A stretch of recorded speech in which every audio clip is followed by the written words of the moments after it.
There is footage newly released, no less shocking. Video from airport security cameras obtained by CNN shows two clear angles of the collision. The moment a Black Hawk helicopter here on the left collides with an American Eagle jet. Wreckage is sent scattered into the Potomac River below.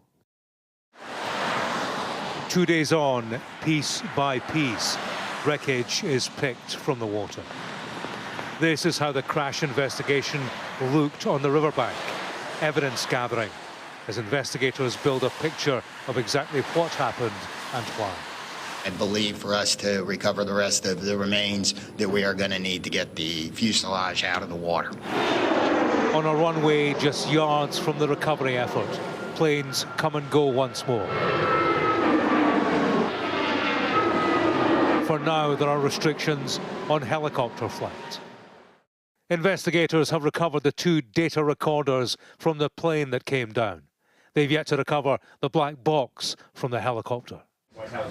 Once again, the White House addressed diversity recruitment. Okay, thank you. In the aviation industry. Do you pray that your plane lands safely and gets you to your destination, or do you pray that the pilot has a certain skin color? I think we all know the answer to that question, and as President Trump said yesterday, it's common sense.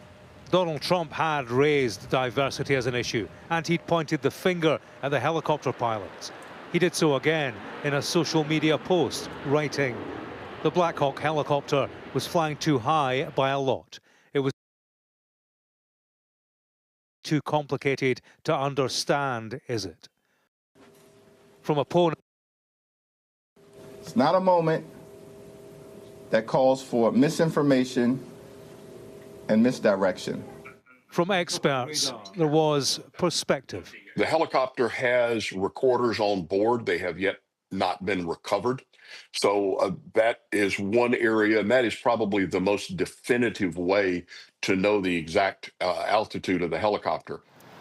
This is a challenging crash investigation with the retrieval of wreckage around the recovery of victims underwater. The work of the investigators takes place in full public view, and it comes with commentary. On this story, citizen journalists are led by citizen number one, the president. Across the road from the airport, one man began work on a memorial to the victims of the crash.